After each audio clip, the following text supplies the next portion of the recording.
Welcome, everyone. Well, this ought to interest most people because this is the original Budweiser. Budweiser in America, which is one of America's most popular beers. I think Bud Light is the most popular. Took the name from the best beer makers in the world, which is the Czech Republic.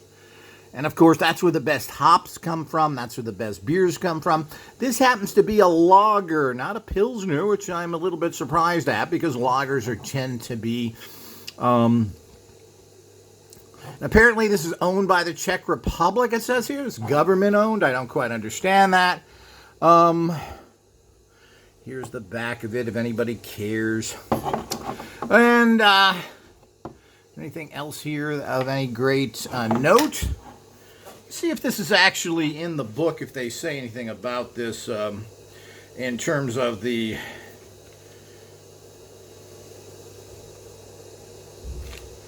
I have a little bit here, and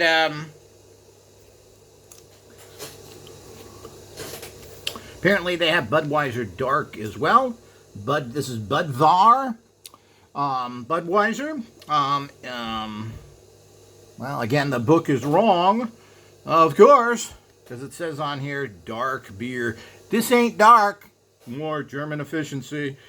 Wrong information. And it's everything on here is wrong, so we won't go with this whatsoever. Let's see if the Budweiser Dark they list here is actually the light one. 48. Let's see if that's on there.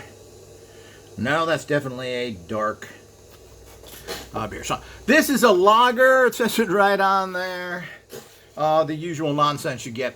So let's see how this tastes. Now, the last time I had one of these, it was probably one of the best beers I've ever had. Let's see if that's still the case or if it was the same brand. That was a year or two ago.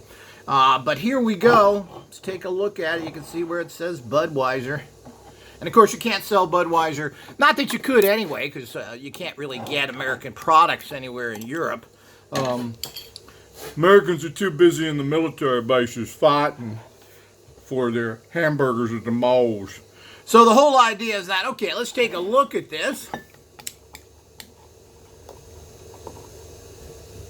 And you can see right away, it's kind of got a nice color to it. That usually means it's less bitter. Got a nice head to it. You know, the more yellow you get, you're looking at bitterness generally. Let me try this and see what it's all about.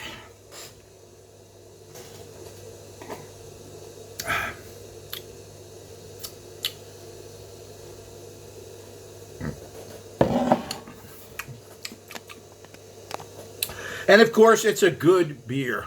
I mean, it's got a nice, good lager flavor. It's a teeny bit bitter, but not. It's got a lot of flavor because the flavor should override the bitterness, and most beers it doesn't. So let me taste this again to make sure you get all the flavors.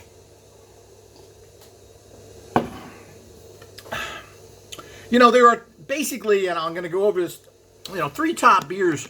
Heineken's, of course, is one of the best beers in the world, if not the best. These Czech beers are always really good. I've got another one that I think may be better than this one, but this is an excellent beer. Slight bitterness, not strong, has a good hoppy flavor to it. The other one, believe it or not, is Qingdao, the Chinese beer, which is really excellent. There's a lot of good beers. You know, most beers are very good if you get them on draft. If they're on tap, it's amazing the flavors you get out of them because they haven't been exposed to all these changes. You got to remember that beer is like bread. And if you leave bread out for a couple of days, it's worthless. So if they're exposed to all these temperatures and everything else, you run into all sorts of problems. How long have they been sitting in a factory, in a warehouse, in a store, and at what temperature? So all of this hurts the beer. When I buy anything on the estate, like I used to buy wines on the estate, meaning at the winery, you could buy inexpensive wine, and it was really fantastic because it hasn't ever moved. It was estate bottled, and it stayed on that estate. So this is pretty good. As I said, I give this beer pretty much an 8. Let me taste it again, make sure.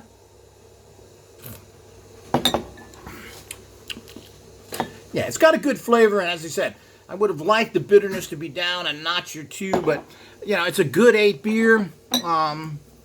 Again, anything that you can get from the Czech Republic, you can really never go wrong with. You generally want to get a Pilsner, though. Since this is a lager, lagers always tend to be, which means longer lasting, tend to be a little more bitter. But it's still a good, flavorful beer, so the slight bitterness is overcome by the flavor the way it should be.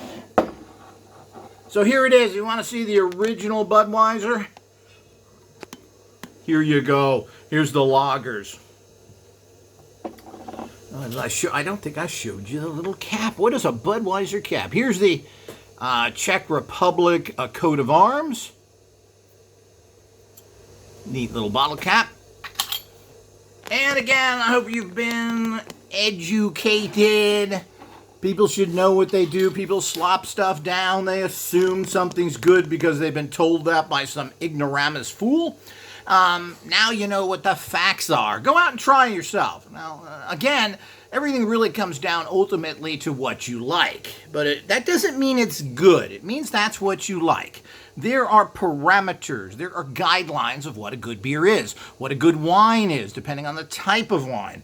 There is that to it.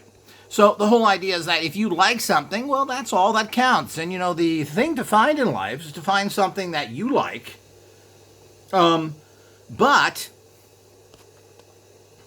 is also reasonably priced. Anybody can go out and buy a super expensive anything, and generally you get some quality there. Not all the time. But the whole idea is to find something that is good and reasonably priced, or even excellently priced, instead of going out and spending a fortune for something and, of course, expecting quality then, which a lot of people think they get. And lots of times you don't.